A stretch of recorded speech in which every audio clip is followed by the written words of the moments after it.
بی تو سردرد و جنون، بی تو بارون و خزون، بیا برگرد سمت من یه بار دیگه بمون. بی تو دستام سرده سرده، بی تو چشمام گریه کرده، بی تو قلبم پر درده، بی تو رنگم زرد زرده.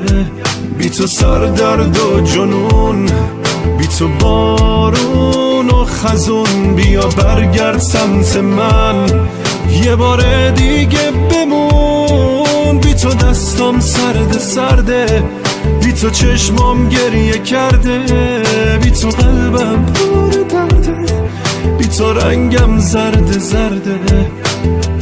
یه جوری رفت و درم بست که هنوز صدای درد تو سرم هست. اینو فهمیدم همون لحظه که هر کی سنگ دلتره برنده است.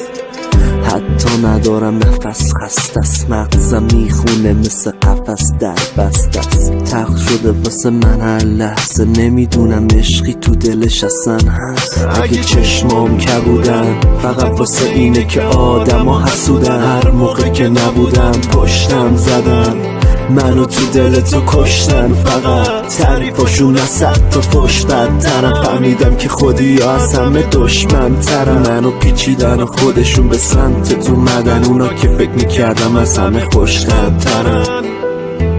بیا فکر کن اولشی، مثلا روز اوله. بیا برگرد ببین بی تو واقعا حال من بده. میونه اون همه آدم من تو رو انتخاب کردم. هر جا رفتم بدون تو یه کاری کردی برگردم.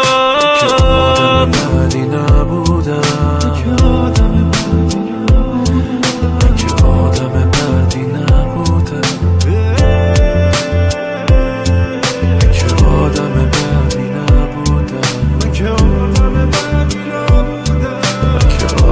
بدی نبودم.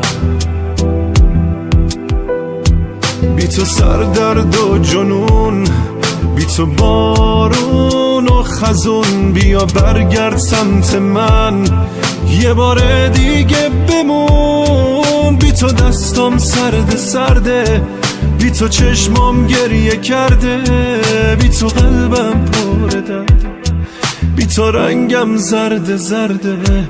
بی تو سردرد و جنون، بی تو بارون و خزون، بیا برگرد سمت من یه بار دیگه بمون. بی تو دستام سرده سرده، بی تو چشمام گریه